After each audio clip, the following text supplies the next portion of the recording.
Assalamualaikum warahmatullahi wabarakatuh. Alhamdulillahirabbil alamin. Allahumma shalli wa sallim ala sayyidina Muhammadin wa ala alihi wa ashabihi ajma'in.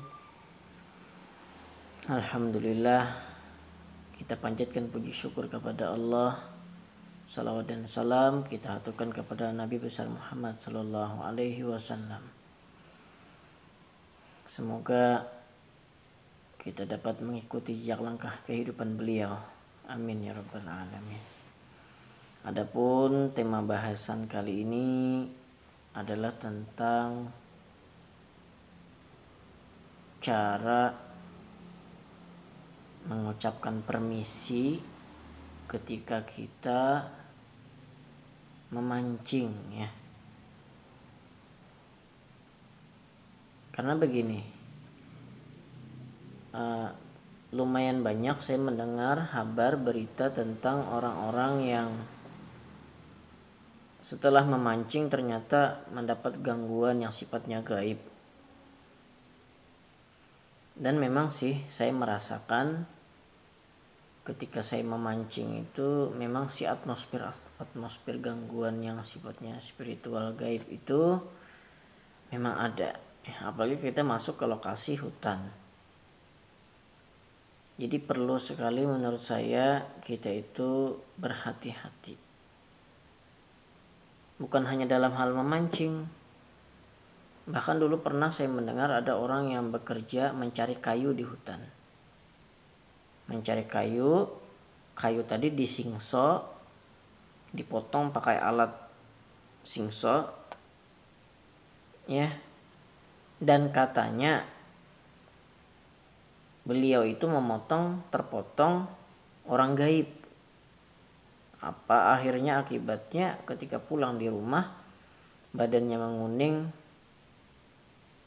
dan Masya Allah membawa umur meninggal dunia. 3 hari rasanya sempat menguning atau lebih dari 3 hari meninggal dunia.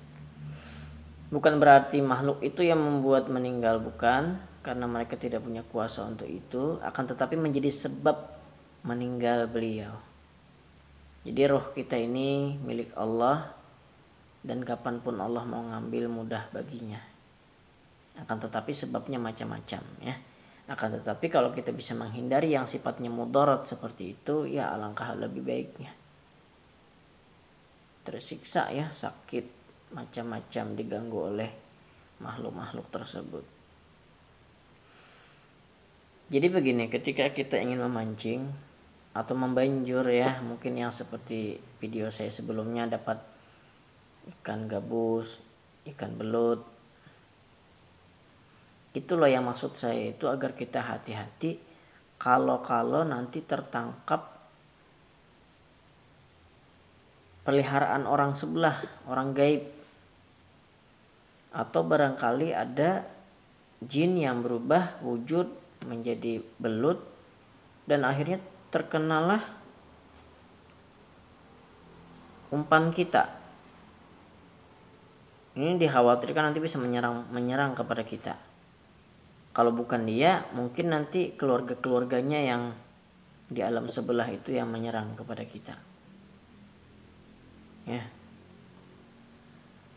Sebagai contoh nih, dulu ada cerita kata istri saya, dulu di daerah kami sini ada orang yang mau sholat Jumat, kemudian termenung di depan jendela ya. Di muka jendela termenung dan di situ ada got. Ternyata tiba-tiba pria tadi melihat ada seekor belut putih satu batang, tubuhnya putih semua. Oleh karena itu memang ada karakteristik atau ciri-ciri hewan itu bukan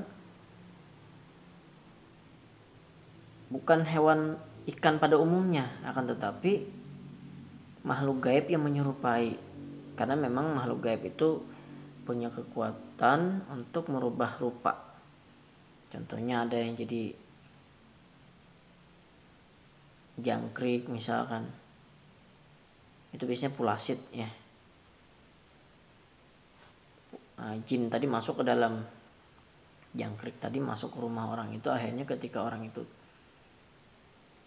dimasuki oleh jangkrik tadi di kamar, maka tiba-tiba kerasukan. Itu bisa juga, di tempat kami ada yang seperti itu, pulasit namanya ya. Nah, ada yang jadi ular ya, mohon maaf, keseringan itu wujudnya, kalaunya setan itu memang berubah wujud jadi ular ya, karena itu karakteristik memang ngeri ya. Ular itu bisa diserupai oleh jin, dan banyak lagi rupa-rupa yang lain, mungkin jadi kelelawar, jadi burung, mungkin apa saja. Itulah kelebihan yang mereka punya. Akan tetapi kedudukan manusia fi ahsani taqwim, sebaik-baik ciptaan Allah Subhanahu wa taala. Kemudian pria tadi menangkap belut tadi dan dibuatlah ke dalam ember. Ketika malam ternyata orang tadi termimpi. Katanya, jangan makan aku. Ya. Nah, itulah gambaran bahwasanya itu bukan ikan biasa tapi ikan gaib. Ya, kalau mau tidak bermasalah ya dilepaskan aja langsung. Ya, daripada berisiko. Itu lebih baik. Ya, hadirin sekalian yang dirahmati oleh Allah. Jadi bagaimana sih izinnya? Ya, yang pertama kita orang Islam mengucap assalamualaikum. Ya halal makan. Wahai orang-orang yang berada di tempat ini, siapa tahu ada makhluk Allah berupa jin di sini. Saya mohon izin permisi untuk menaruh banjur mungkin ya, atau ikut memancing di sini untuk mencari rezeki. Gitu bilang. Jadi kalau ada di antara kalian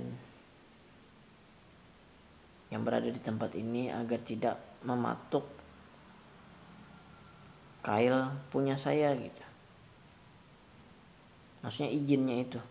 Otomatis insya Allah kita sudah yakin tidak akan kena ikan yang merupakan makhluk gaib. Jadi izin saja, permisi. Bagaimanakah katanya, yang penting ada kata permisi. Mau cari rezeki dan mohon kalau ada di antara Anda atau makhluk gaib tadi maksudnya, agar jangan mematuk umpan kita. Ya, gitu. Atau ya mungkin bisa tidak kesini dulu. Maksudnya kita memancing di sini agar beralih tempat dulu untuk sementara gitu. Ya. Nah, itu sangat penting. Karena baru saja ini akhir-akhir ini tidak sampai 1 bulan, tidak perlu saya sebutkan siapa orangnya, cuman ada kasus orang tadi pergi memancing, kemudian dia sembarangan buang air. Ya. Ini menjadi ibrah, pelajaran bagi kita. Semoga tidak terulang kembali. Mudah-mudahan beliau husnul khatimah, karena beliau meninggal ya akhirnya. Setelah lama beberapa minggu mungkin tidak bisa bicara, karena setelah memancing itu pulang, ya mohon maaf, buang air sembarangan gitu.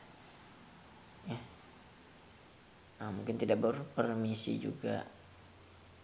Akhirnya beliau ketika malam tidak bisa lagi bicara, seperti ada mencekik di tenggorokannya. Akhirnya meninggal dunia. Na'udzubillah, mudah-mudahan beliau husnul khatimah, dan ini menjadi pelajaran bagi kita yang masih hidup agar berhati-hati ketika memancing atau aktivitas apa saja. Ketika kita masuk ke dalam hutan, ya, mesti dan harus kita mengucap permisi dan memohon perlindungan kepada Allah Subhanahu wa taala.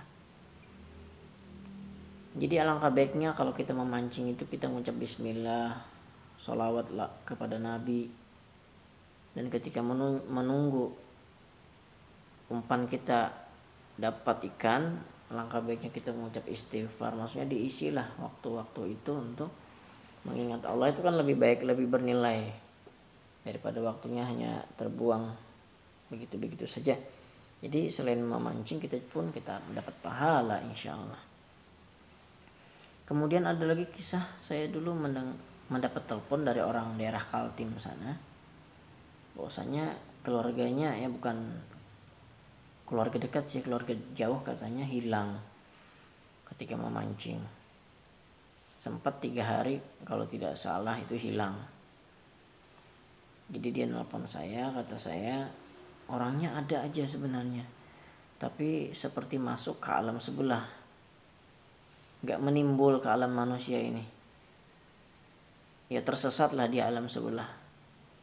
Ya sulit orang mencari ya. Ya seperti itu, karena ada hijab penutup sehingga tidak tampak ke alam nyata ini. Jadi begitulah hadirin sekalian, kita mesti berhati-hati. Dan ciri-cirinya tadi, bahwasanya ikan tersebut merupakan makhluk gaib adalah bisa tadi ya berwarna putih, seluruh tubuhnya berwarna putih atau berwarna kuning semuanya. Kan kalau biasanya kalau ikan normal itu, ikan belut maksud saya ya, untuk perut di bagian bawah itu kan putih. Kalau ini satu tubuh semuanya kuning. Pokoknya terdapat hal-hal yang sifatnya ganjil lah dari ikan tersebut. Dan buntutnya katanya, kalau ikan itu kan biasanya mengecil ke ujung, tetapi ini buntung. Allahu a'lam bishawab. Bagaimana intinya kalau kita mendapat yang ganjil, ya tubuh kita terkadang bisa merespon, oh ini gangguan gaib, oh ini adalah makhluk gaib. Biasanya disebabkan oleh bulu kuduk yang berdiri, itu salah satu ciri bahwasanya ada makhluk gaib di sekitar kita. Ya, bagi orang-orang yang peka soal yang demikian. Nah, kemudian satu lagi ya para pemirsa. Ya, bahwasanya ada orang yang ketika itu mendapat ikan tapah. Ikan tapah itu bahasa kami di sini, entahlah bahasa Indonesianya apa, cuman ikan tersebut besar sekali dan kira-kira itu kalau mau memakan manusia bisa, besar sekali ukuran ikannya. Ketika itu beliau mendapatkan ikan itu, ya senang lah. Akan tetapi ketika mau mengangkat ikan tadi ke dalam rakit, mungkin ya perahu kecil gitu atau jambannya itu untuk mengamankan ikan tadi, ternyata ada yang menonjol dari belakang, ada yang mendorong beliau dari belakang, akhirnya tercebur ke dalam sungai. Nah setelah itu beliau pulang ke rumah, ternyata kakinya sudah tidak bisa lagi berdiri sampai sekarang ya. Masya Allah, ini tidak bisa didustakan, memang benar adanya. Jadi saya sangat prihatin dan sangat perlu untuk menyampaikan, sangat-sangat perlu kita berizin dan berpermisi dan mengucapkan doa apabila kita ingin masuk ke dalam hutan atau memancing atau pekerjaan lain yang sifatnya di hutan. Apa sajalah, mencari tambang, mungkin mencari emas, mencari sarang burung walet di gua-gua, itu lebih lagi ya. Memang besar yang kita dapatkan, tetapi risikonya juga besar. Semoga video ini bermanfaat. Silahkan izinnya menggunakan bahasa masing-masing yang dirasa lembut, tidak kasar pengucapan permisinya ya. Dan kita bermohon kepada Allah untuk perlindungannya. Terima kasih. Hadanallah wa iyyakum ajma'in wa akhirul kalam. Wassalamualaikum warahmatullahi wabarakatuh.